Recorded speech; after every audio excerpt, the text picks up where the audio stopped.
If gender is defined as the role something plays in production, with masculinity and femininity relating in ways that are or are not conducive to that production, we could say that gender is relational or relative. The gender of something is determined by how it is relating to something else. Two interlocutors wishing to produce some cohesion or understanding through conversation require both speaking, masculinity, and listening, femininity.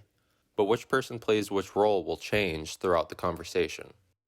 Person A may speak first, directing the conversation and giving his words to the listener. He then may shift to the feminine role by asking a question, thereby giving space for person B to fill with their own words. The gender of each interlocutor, as far as the conversation is concerned, is not fixed. It changes as the roles in the conversation change.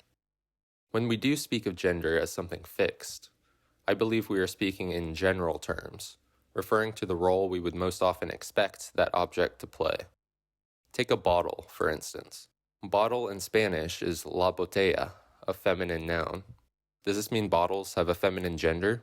Well, since gender is relative, and saying something is feminine, there's always an implicit in relation to X that follows.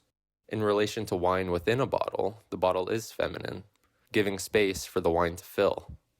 In relation to the wine rack the bottle sits on, however, the bottle is masculine, filling space in the wine rack. If we were to simply say a bottle is feminine, we might say so because we generally think of a bottle as something that provides space for liquid to fill. Bottles are not, however, always feminine, as they can play other masculine roles in addition to that role they are most known for. Some of you may have wondered what this relational view of gender says about men and women.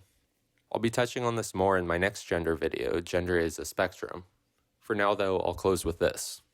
Given gender's relational nature, there is no such thing as fixed gender.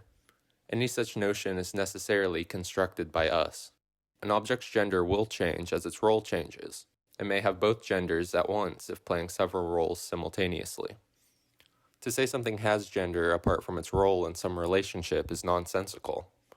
It is those productive or unproductive roles that give things their gender in the first place. Moving towards something like fixed gender requires moving into the realm of preference, where someone may identify more with masculine or feminine roles, or into the realm of normativity, where gender is determined by what role one ought to play. While these preferences and prescriptions may be fixed, however, neither change the fact that gender itself is relative.